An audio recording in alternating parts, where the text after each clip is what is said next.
Hello everyone and welcome. This is the history of medieval philosophy and my name is Mark Thorsby.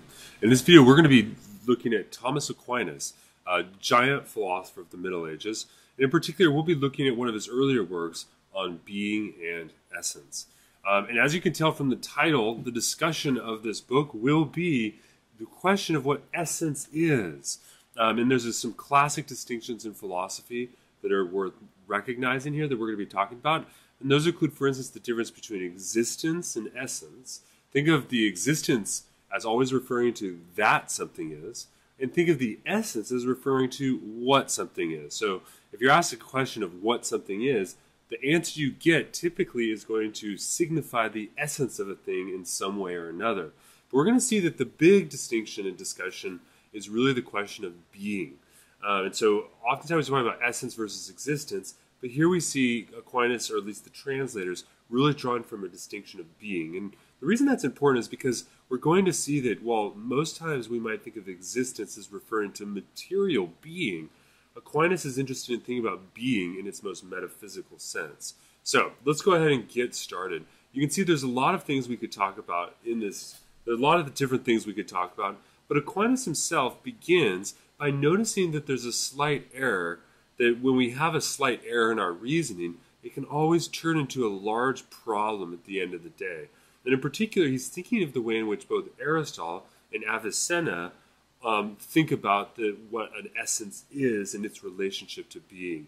Ultimately, Aquinas here is in many ways treading through the same footsteps as Avicenna as well as Aristotle, but he's going to offer his own sort of argument, his own way of conceiving the difference between essence and being, that really tries to, I think, goes further in terms of systematizing the distinction between genus and species and differentia and a whole bunch of different things. So let's sort of start off here by looking at some of the four things that are going to come up in this text. One of the questions here is, what is signified by the terms being and essence? So when we say something has being, or we talk about something as having essence, what exactly does that mean? A second question is, how are being and essence found in all of these different potential cases? So for instance, I have a Kindle right here, and I have a coffee cup here, but I can also think about things which have being and existence. Think about the quadratic formula or the Pythagorean theorem. Think about things which are just intelligences. And for Aquinas, consider metaphysical types of beings that would exist in terms of the faith. For instance, angels. What kind of being does an angel have? And of course, the most important question is, what kind of being and essence does God have? So how are being and essence found in all of these different cases? If we can articulate those, then we should have a pretty solid grasp on the concepts. Another question is, how do they stand in respect to the logical intentions of genera, species, and differentia? So we know the distinction between genus and species. We can also recognize that things are understood as being either a genus or a species because of their differentia or their differences. So and these are sort of, if you will, logical determinations. So what's the relationship between logic and essence and being? And finally, the question of method is going to come up here. And Aquinas seems to endorse what I think is very consistent with what Descartes would talk about in his own method, which is the idea that we should start from the simple and move towards the complex. And we should begin with what's prior and then talk about what's posterior. So we have to move then from the signification of being to the signification of essence, because being has priority over essence. So Aquinas looks at the way in which we can methodically evaluate the difference between essence and being. And that's just sort of from the introduction and the prologue. And what we're going to be taking a look at here is, of course, not the entire book, but really just the excerpts that have been pulled from the Hackett volume we're looking at. So we're looking at starting here at chapter 1. And the first thing we notice is Aquinas recognizes that there are two senses of being. And this comes from Aristotle's metaphysics. So there's two different ways in which we talk about being. Notice he's starting with being, and then we're going to move to essence. The first way in which Aristotle, or the philosopher as Aquinas refers to him, the first way that Aristotle talks about being is to talk about being in terms of the 10 categories of being. So I'm not going to go through with the 10 categories of being. If you'd like to learn more, read Aristotle's work, The Categories, which is about these 10 categories of being. If you will, you can say that there's sort of 10 different categories for the ways in which we can analyze whether or not something has a being. Now, one thing that's important here is that these 10 categories of being, if something is said to be real in the Aristotelian sense, the reality of something is given through these 10 categories. So on the one hand, we can talk about being in terms of the real. But we can also recognize that there's, if you will, a problem of language that's important here, because we can also talk about being as whatever it is that signifies the truth of a proposition. So if I make a proposition, let's say I say it is raining outside, right? Then in order for that proposition to be true, that proposition signifies being in some sense, in particular, the being that there's actually raindrops falling or something. So this means that every affirmative proposition ultimately points to being. Now, there's something that's important here that he wants to distinguish, and that's the idea that there's also negative propositions. We can also talk about the idea of something not being the case. And this sort of goes to a deep philosophical problem, which is when I say that something is not the case, and I point to a privation of being, as it were. Let's say I say that someone has blindness in their eye. Well, the eye is meant to see, and so to say that someone has blindness is actually to say something negative, right? It's not to point to the being of something, but rather to the privation of being of something. So it's important here to recognize that it's really the affirmative propositions that point to being in the proper sense, because we also have negative propositions or privative statements, and those don't point to being in the most proper sense. So where is essence in all of this? Well, ultimately, Aquinas suggests that essence has to belong to this category, to this thing that we're talking about here. So essence is therefore not simply a product of language, but ultimately points to the reality of something in terms of the categories of being. Okay? So let's move here and talk a little bit about essence in a little bit more specificity. Number one, essence only applies to the categories of being which are real, not to privations as such. So that means that when I say that someone has blindness, the blindness isn't an essence as such, right?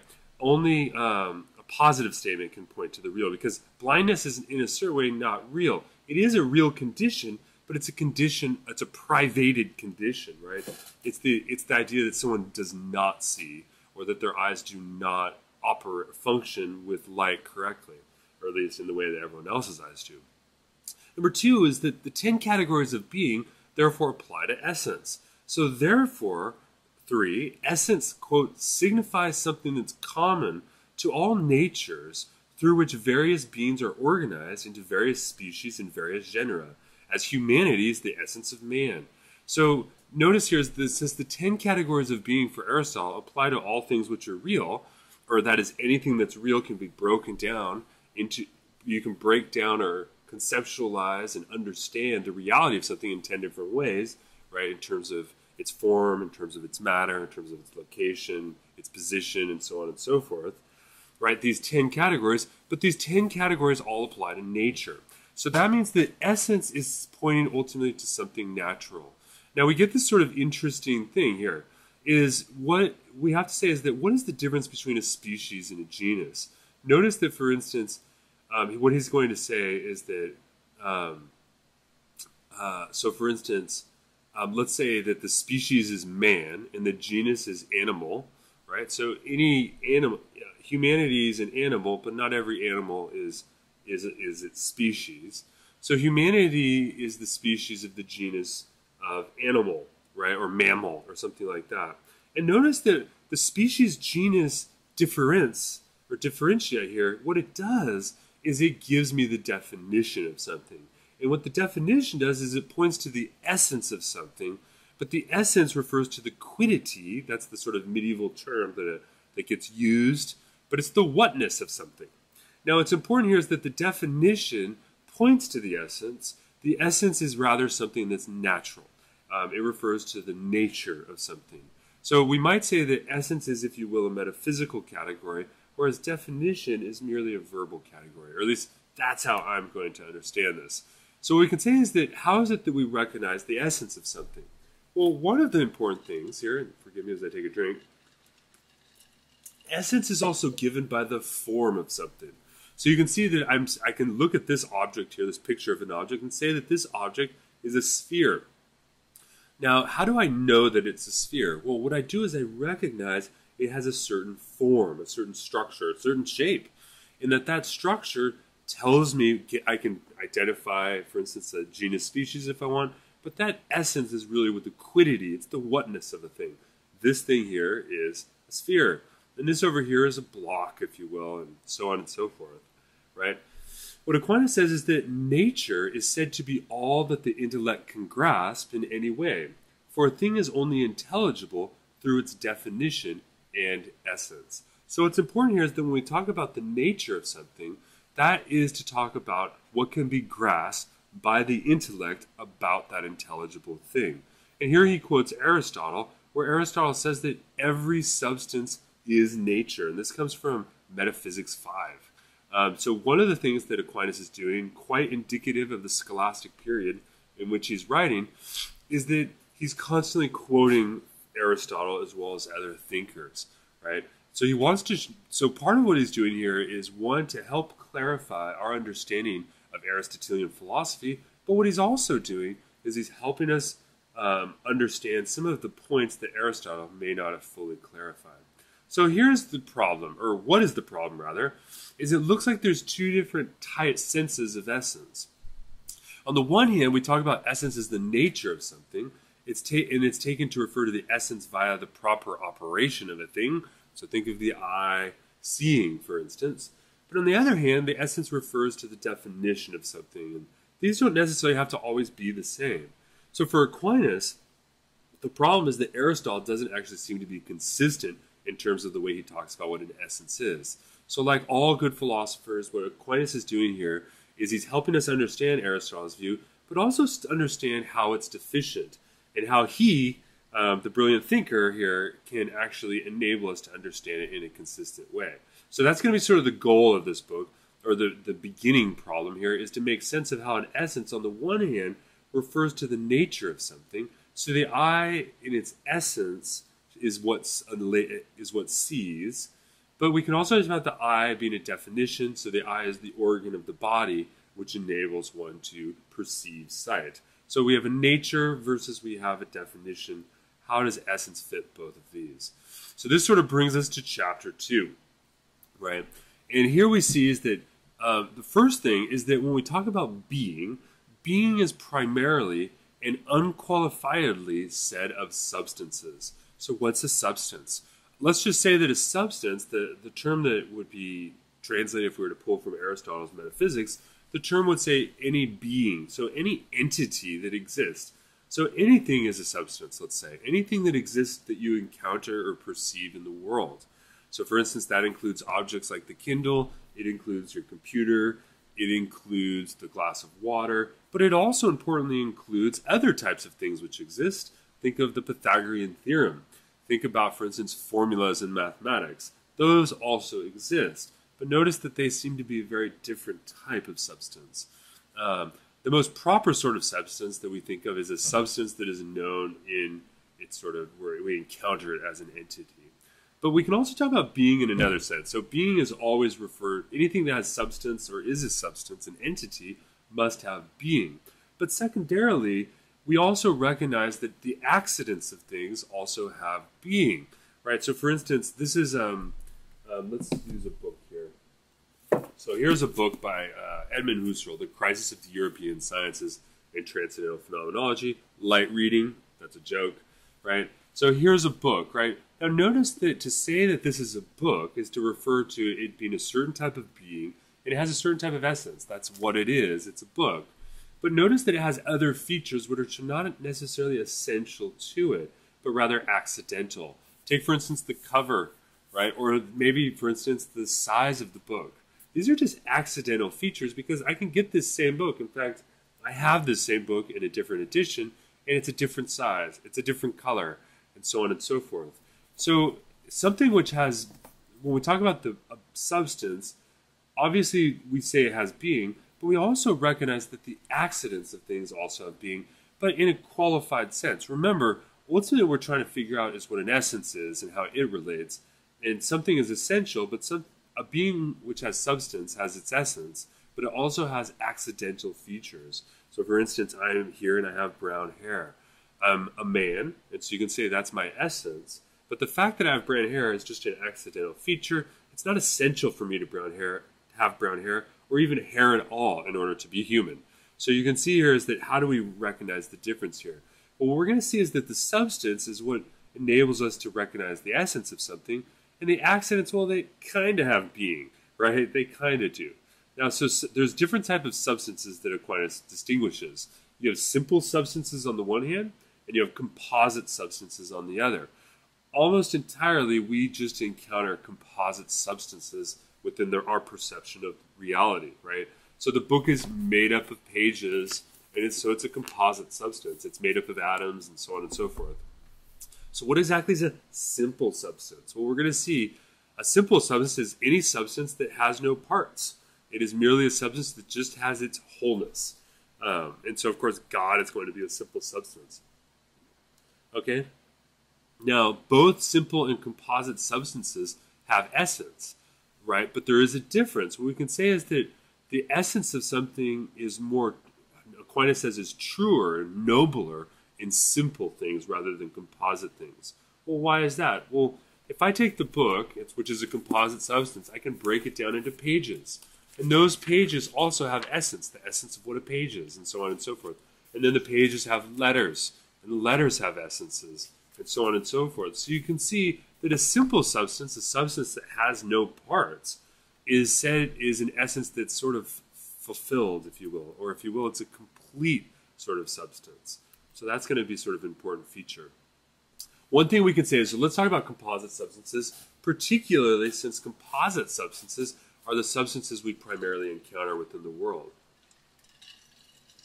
All composite substances have form and matter, right? So the essence, so all composite substances have form and matter. They have a certain shape, a certain structure, but they're also made up of something. So notice that a composite substance is a substance that is composed of A, matter, and B, form. So you can see here is that where's the essence then? Well, for composite substances, Aquinas says that the essence is not in either alone. So it's not in just the form and it's not in just the matter either, right?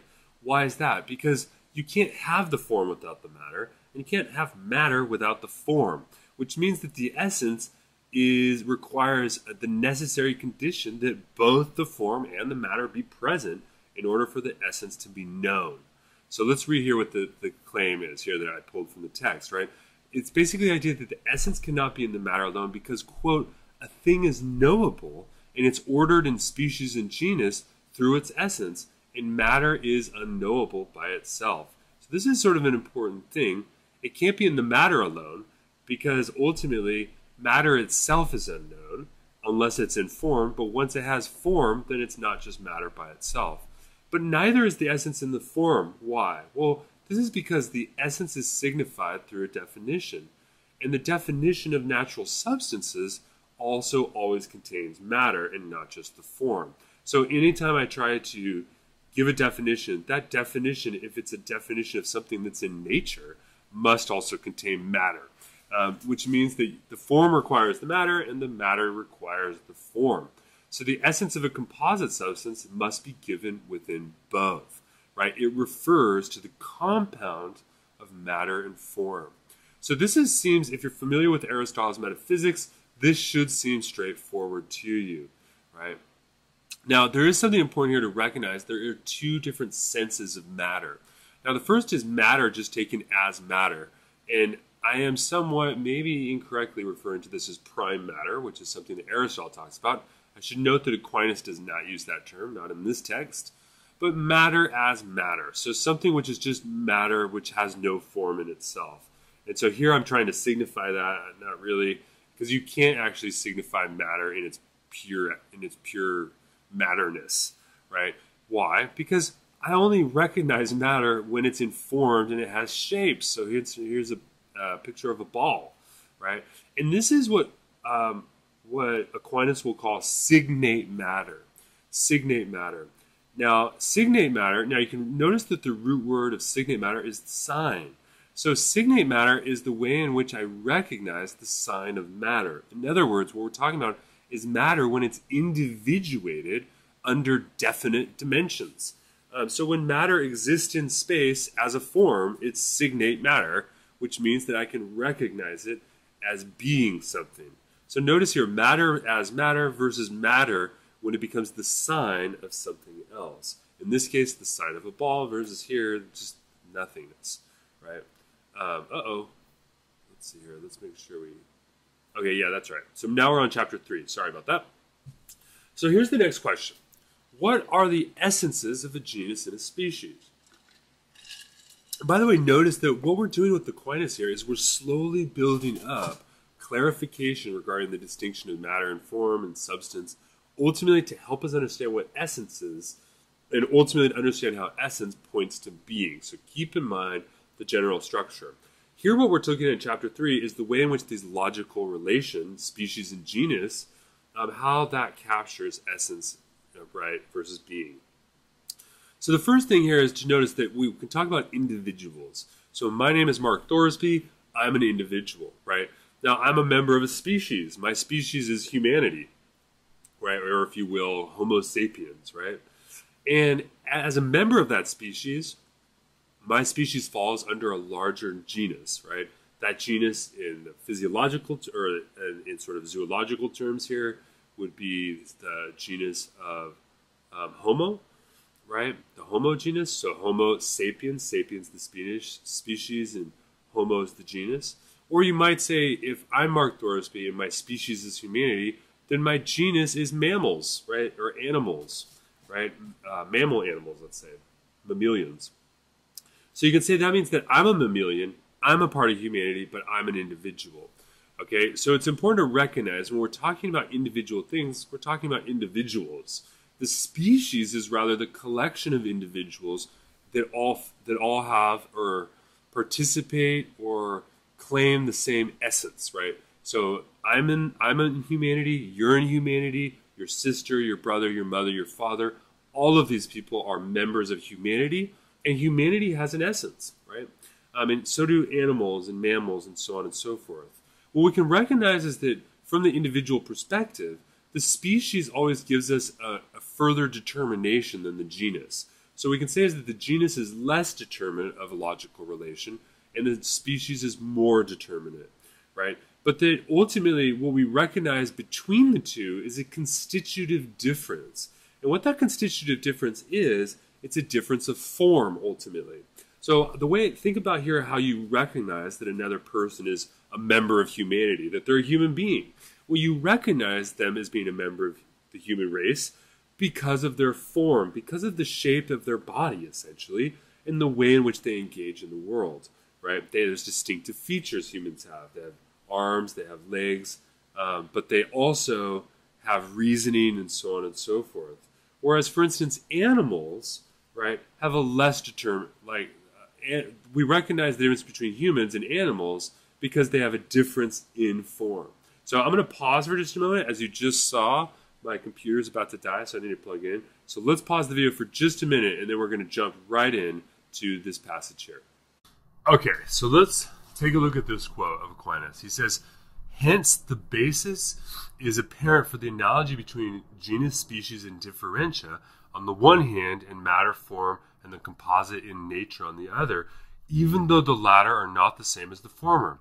For genus is not matter, but is taken from matter as signifying the whole, nor is the differentia form, but is taken from form as signifying the whole. So we have sort of an important element here, which is the example that ultimately the essence here is differentiated, but is ultimately related to form. So, for example, but matter must be a part of it as well, right? Because matter is given in determinate dimensions for the individual. So, for the example he gives here is man is a rational animal. The genus is not given through a mere combination of animal plus rational, but has to be understood as a third concept, an intellectus. So, it's important here is that He doesn't think that when Aristotle says man is a rational animal, it's not the case that you can just combine rationality and animality and get a human being, rather that ultimately there's a third concept here, a third essence. It's not simply a combination of the two. Right? He says, for the concept of animal lacks the determination of the species form, and it expresses the nature of the thing through its status as matter with respect to the final perfection. But the concept of the differentia rational consists in the determination of the species form. So the concept of the species or definition is actually constituted from these two concepts.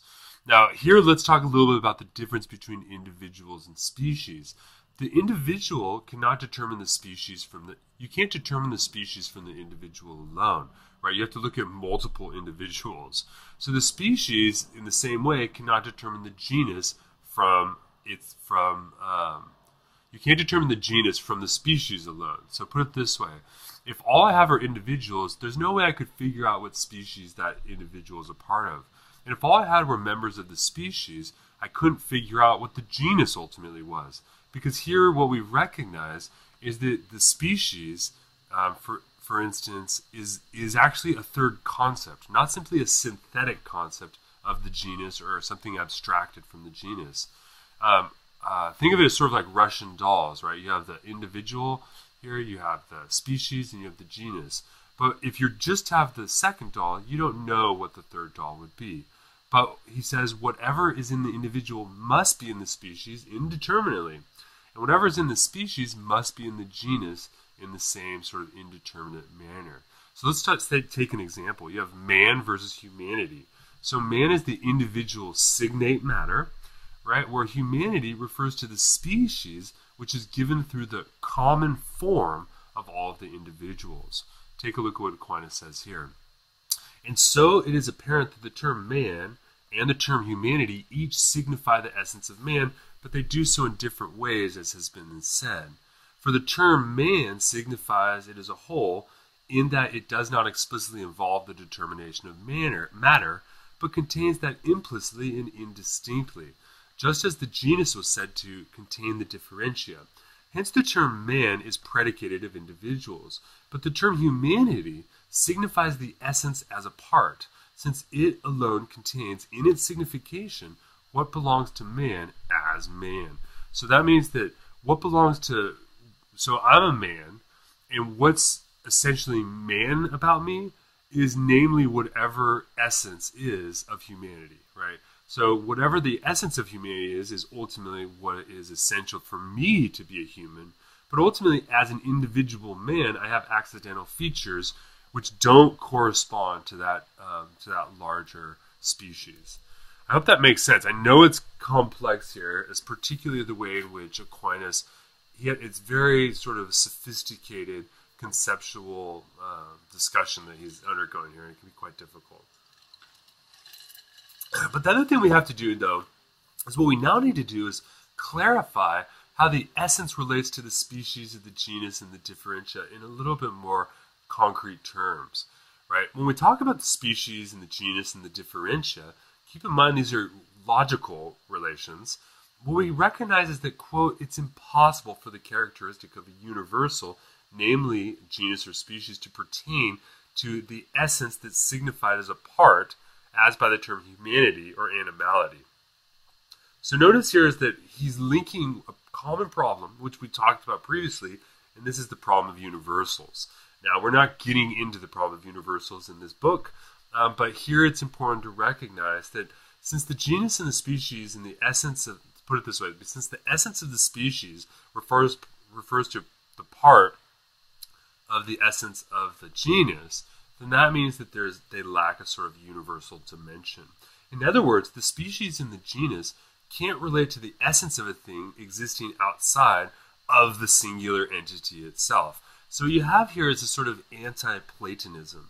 And keep in mind here that, remember, Plato's idea was that ultimately you had this ideal form, and this ideal form was such that any individual ultimately is just participating in that singular entity. But that singular entity is an ideal thing. And so here, Aquinas sticks with his Aristotelian roots and says, no, ultimately, our knowledge of the essence of things can only begin with the singular entity. That is the individual, if you will. Here's two quotes I want to draw your attention to. He says, likewise, it cannot be said that the characteristic of genus or species pertains to essence as a certain thing that's existing outside of singulars, as the Platonists maintained, for in that way genus and species would not be predicated of this individual. It cannot be said that Socrates is what is separate from him, nor does what is separate conduce to the knowledge of this singular. Let me go up here and then take a look at this quote. Here's where he says, the characteristic of genus and species pertains to essence as it's signified in the manner of a whole. Right? So here we recognize that there's different parts to each individual, there's different parts, but ultimately the essence it begins with the knowledge of the singular, but that knowledge of the singular gives us knowledge of the whole. So ultimately essence has to be about the whole, not the universal, but the whole rather than the part.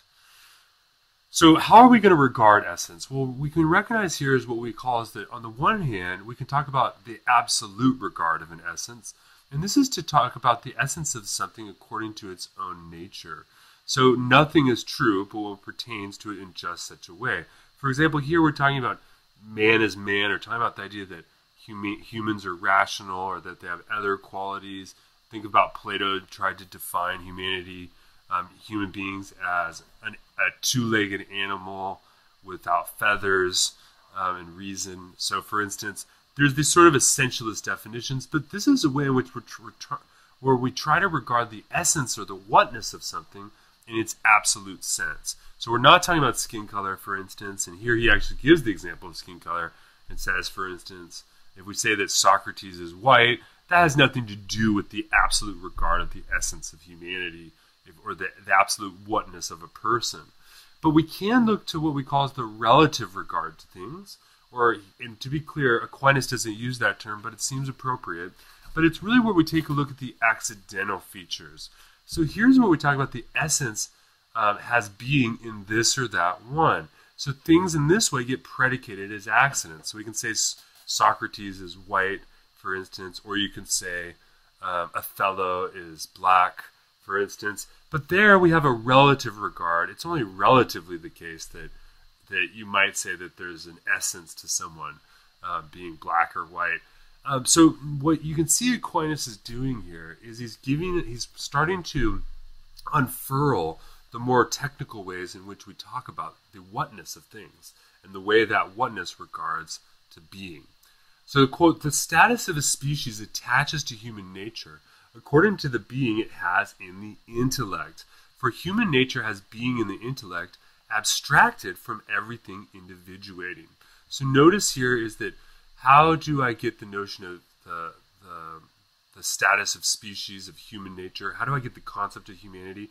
It occurs in the intellect through abstraction. And I abstract it from the multiplicity of individuals I encounter in the world. So the type of being an essence of species, genus, or differentia has is ultimately a being on the intellect. It's a being of the intellect. So notice here that the type of being that genus and species have, the type of being that gets articulated through logical relation, is ultimately an intellectual type of being. He writes, thus it's clear how essence or nature stands regarding the character of species. This character doesn't come from those features which pertain to it in its absolute consideration, nor from the accidents such as whiteness or blackness which accrue to it according to the being it has outside the soul, right? That's what we're calling the relative regard. But it comes from the accidents which accrue to it according to the being it has in the intellect. It is also in this way that the character of genus or differentia pertains to it. So you can see here that there's an important role of the intellect that Aquinas has to make sense of the distinction between essence and being. So let's move here now to chapter 5. And here's where we're going to take a look at the question of how is the essence within a substance? So for instance, we can talk about separate substances, like maybe someone has a treasure box with a whole bunch of stuff in it. All of these are separate beings. So what separates the essence of all of these different things together? Another question is the soul. So if we have a soul, which of course Aquinas clearly thinks we do, then what is the essence of the soul exactly, and how is it within the substance? And then here we could talk about intelligences, and so think about mathematics or algebra, or think about God as the first cause. What kind of essence does God have exactly? What exactly does essence mean in all of these cases? So first off, we have to talk about, well, matter and form. Which of these things have matter and form, and which of them are only forms? So there's an argument that Aquinas provides, which he calls really the argument from the power of knowing. And that is, we have intelligences, the soul and the first mover, and these all do not have matter. So for instance, the Pythagorean theorem, I'm going to use that as my example here. The Pythagorean theorem does not have matter. We know about it through matter, but to know the Pythagorean theorem is not to know some sort of material thing at all, right? So it's an intelligence. Now, if you're talking about the soul or the first mover, God, neither of these things have matter in and of themselves either. So the question is, how do we know these? And so really the argument is, well, we can look to see how we know these, and from there we can deduce or abstract the way in which we can abstract which of these have matter, which have form, and what kind of essence pertains accordingly. Now there's an important reminder here, is that there are different types of matter for Aquinas. We can at least distinguish the corporeal type of matter from the non-corporeal. Now we're going to see here, what is a non-corporeal matter? What exactly are we talking about there? Really, we're going to see that this is what Aquinas is going to call being in the most indescriptive way possible. So let's move over to corporeal. One of the things he says is that it's within corporeal matter that we get confused, and it's because of corporeal matter that we have impediments of the knowability of things. So for instance, in order to understand the Pythagorean theorem, I just have to be able to think and have a sort of intelligence, right? But notice that if I try to understand, for instance, the difference between zebras and horses, right? What confuses me and the difficulty isn't understanding the essence in terms of the whatness of it. It's not an intellectual problem. It's rather that I have a corporeal problem, figuring out how the matter, like I have to figure out how I have knowledge of these different types of matters. For instance, the genetics and things like this. So there's sources of confusion there become in terms of the matter and the corporeal side of things. So that's important to keep in mind. What we can say is that in the corporeal sense, I give the example of a water glass, form is known only through the matter. So you only know the essence of the cup because it is instantiated within glass. So you need to have the shape of the cup, but you need the material stuff, the matter, in order to recognize the form. Now, when we talk about the non-corporeal, form gets abstracted from the matter. So I give the example, this is a scene from Romeo and Juliet. And think here about Romeo and Juliet. Romeo and Juliet is a play, but you don't see the play in matter, right? You can't just, you can look at a book with the title Romeo and Juliet, but you're not going to get what the play is by looking at an object. Not even by looking at this or that object within an actual demonstration of the play. What you ultimately have to do is you have to abstract from the material you're presented. You have to abstract from that what the form of the play is, or in other words, the plot. You have to know the story and recognize the structure of that story, but you can only do that after you abstract it from some type of matter. But notice that let's put it this way, that the essence of Romeo and Juliet is not a recognition of the form as such, but it's rather, or a recognition of the form that's in the matter, but it's rather an abstraction of the form from the matter. So this is an important distinction for Aquinas. He writes, quote, "So in no way is there composition from matter and form in the intellective soul or in intelligence, which matter taken as it is in corporeal substances, but there's a composition of being and form." So what we can say here is that for corporeal things, we can talk about form and matter, but when we talk about incorporeal things like Romeo and Juliet in this case, or we talk about the Pythagorean theorem, or we talk about the soul, we have form, but we have being. But being here is not exactly the same as matter. It's a different type of being. And that's going to raise some really interesting questions for us, right? for instance, what kind of being is Aquinas talking about here? And here the sort of classic question of, when I know a mathematical formula, what type of reality am I actually engaging with? Because it's not a material reality, but certainly it's a reality insofar as it's something which exists, right? So here's an important thing that I remember for Aquinas, which also is important for Descartes and modern philosophy, and it's the idea that beings of cause have to have the character of the cause within them. Remember, Aquinas is also interested in understanding the essence of the first cause, or the first mover, which is God. So the being that causes has more being, let's say, than the being that's the consequent of the effect, or the being of effect. And it's a one-directional relationship, right? So for instance, think of the difference between the sculptor and the sculpture, right? The sculptor has a certain character of the cause within them that the effect does not. Right? The sculpture can't make sculptures, but the sculptor can. Now, this is sort of interesting because it raises for Aquinas the question of, well, is this relationship the same as the relationship between form and matter? And he seems to suggest it is, right? Where the form is, as it were, prior, and the matter, or the instantiated matter, is posterior, right? So there's a question that gets raised there. Now, what we have to also remember is the difference between the essences of composite substances versus the essences of simple substances. Now, composite substance, Aquinas says, embraces both form and matter. It can actually be signified either as a whole or as a part in differing ways. Whereas a simple substance can only embrace form. Well, why? Because a simple substance can only be signified as a whole. You have to understand the entire thing to understand it. Now, the simple substance, therefore, does not require matter for its genus.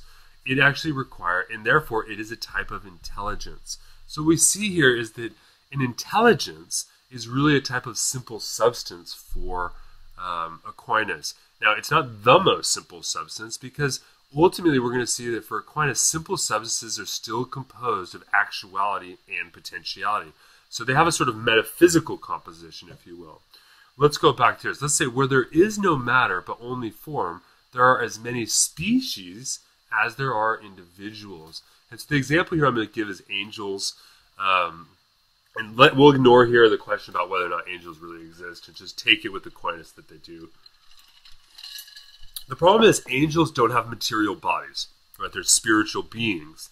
But if they're spiritual beings, they don't have matter. If they don't have matter, then the question then becomes, well, how could you differentiate members of the species? Because it's through matter that I recognize the difference between the individuals of the same species. So when I go to a football game and I see a whole bunch of different human beings playing the game or watching in the stands, I recognize all these individuals, but I recognize them as being members of the same species, but none of them are the species, right? The difference is because they're individuated through their material bodies. The problem with angels is that angels don't have matter, which means that whatever kind of being they have, there's no means of differentiation. If there's no means of differentiation for the individuals, then that means that every individual is a species. So for instance, that meant for Aquinas, then you talk about angels. If you talk about a type of angel, let's say a cherubim, which is a type of angel mentioned in the Bible, if you have a cherubim angel, then the cherubim, there can only be one of them, right? Because there's no means of individuation. So every individual is its own species. And so they're all completely different, which means every individual angel must have its own individual essence. Now, we're just giving this example in terms of angels, but this is the case for any type of intelligence, anything that can be recognized through the mind. Now, does this mean that they're fully simple? Well, obviously they're not God because they're created, which means that they are not fully actual because at one point they didn't exist. So that means that using Aristotle's language of actuality and potentiality, every one of these simple substances is a mixture of both potentiality and actuality. Now, if we keep in mind that the importance of knowledge, what we realize is that these things are known without knowing the type of being that they are. So forget about angels because that's a harder one to swallow, but think about the Pythagorean theorem here, which is its sort of type of intelligence, right? Or think about just what number is, or triangularness or something, right? Here, these things can be known without actually knowing the type of being that they actually have. So being here is not the same thing as the essence, because I can know the essence, but I don't have to know what it's made of in order to know the essence. So that means that angels, for instance, are higher spiritual beings, or in other forms of mental intelligences, etc., things which are not known through matter and form. That ultimately these things have essence, but that doesn't mean that we fully understand what their being is, which means that the distinction between essence and being is an important distinction. Now, ultimately what we see here is that God is the first being, because God has no potentiality. God is pure actuality, and that all of the corporeal beings, as well as the incorporeal beings, or the composite substances, or the simple substances, which are intelligences, all of them ultimately point to God. So God is the sort of functional thing. And what we see here is that Aquinas gives us a very early argument for the existence of God. We'll be talking about this in the next video when we look at the notion of how Aquinas understands the nature of God. But here in this early work, not the Summa, we see an argument for the first cause. What does Aquinas write? He says, quote, "But all that pertains to something is either caused from the principles of its own nature, as is the capacity to laugh in man, or it comes from some extrinsic principle, as the light in the air from the influence of the sun."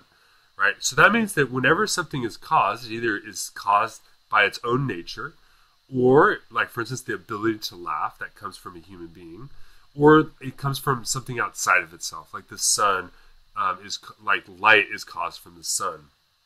So, but being itself cannot be caused by the form or the quiddity, right, the essence of a thing. Speaking of the efficient cause, because then a thing would be the cause of itself and would bring itself into being, which is impossible. So it's important to recognize here that a being cannot cause its own form of whatness. So a being can cause things, but they can't cause themselves to be human, or they can't cause themselves to be a member of the species essentially that they are. So for instance, I can cause myself to laugh, but I cannot cause myself to become a human being and be born. That is impossible. And this is the case for all beings, except for one. Why? He says it's necessary that every such thing whose being is other than its own nature should have its being from another, right? So that means that any being that doesn't cause itself, its form or essence doesn't come from itself, it must come extrinsically from something else. And since everything which is through something else is reduced to a first cause, which is through itself, it is necessary that there be something which is the cause of being for all things, in that it is being alone. Otherwise, there would be an infinity in causes, since everything which is not being alone and has a cause for its being, as has been said, thus it's apparent that an intelligence is form and being, and that it has its being from a first being, which is being alone. And this is the first cause, which is God. So basically you have this argument that if things are caused from another, then ultimately those others must come from other forms. And those forms must come from some ultimate form, because you can't go on forever. Because if you go on forever, then something is uncaused ultimately. That doesn't make sense. So there has to be this first cause. And this is ultimately an argument for God's existence. So here's the next question. How are these intelligences exactly in a state of potentiality? Right? So for instance, the quadratic formula, right? How is this in a state of actuality? In a state of potentiality, if it seems to always be the same? And the answer is because it is derived from God. Aquinas says it's necessary that the form or the essence, which is an intelligence, be in potentiality with respect to the being which it receives from God, and that being is received as an act. So it's in this way that the act and the potency are found in intelligences, yet no form and matter except equivocally. Okay, so the answer here is the way in which something which is an intelligence is in a state of potency, because it doesn't seem to change, is simply because it is gaining its beinghood, if you will, or its beinghood or its form from God, from that first cause. So how do we distinguish these different intelligences? Like, what's the difference between these? How is it that I recognize the difference between the quadratic equation and the Pythagorean theorem and the soul and angels and God and all of these things? How do I recognize them? Well, what I do is I ultimately distinguish them in terms of the grade of potency which they receive from God. So the gradation of it. So different things have different degrees of potentiality or possibility. That possibility, those gradations, is what we can use and how to differentiate the different things which are intelligent substances. Now, the lowest of all these intelligent substances for Aquinas is the soul. Now, I mean, you could go further down, right? But ultimately, the soul is a type of intelligence. But notice that the soul is always mixed up with the body, particularly for the human being, right? He says this ends in the human soul, which occupies the lowest rung among all these intellectual substances.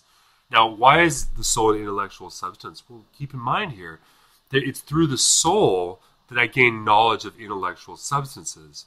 But that means that my soul must in some sense be an intellectual substance. You have to be one to know one.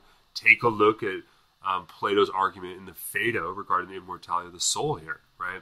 And it's really the same sort of argument we see in Plato. So the soul is ultimately an intellectual substance, but it's on the lowest rung, right?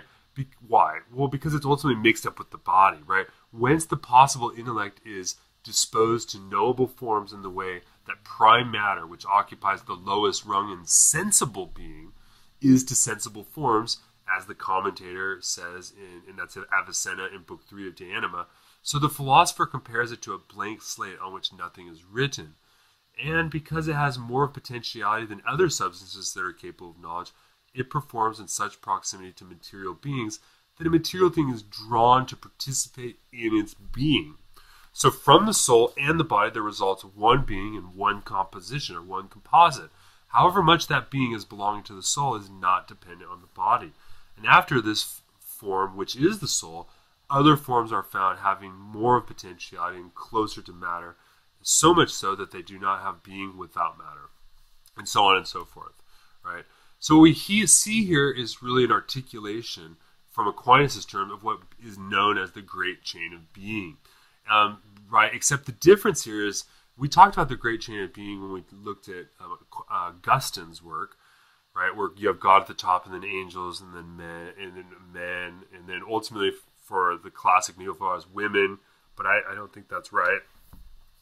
But you have women and then animals and so on and so forth, right? You have this great chain of being from essence, but what Aquinas has done in this text is he's now giving us a way of understanding this great chain of being in terms of it being a mechanics of essence, being, actuality, and potency. And so we really have a sort of complex notion of the way in which Aquinas recognizes the ontology of the world. Okay? Thank you guys very much for watching. Next time we're going to be taking a look at Aquinas' treatise on God. Thank you guys very much for watching. I look forward to seeing you in the next video where we actually dive into the Summa Theologica. So thank you very much for watching. I'll see you guys online.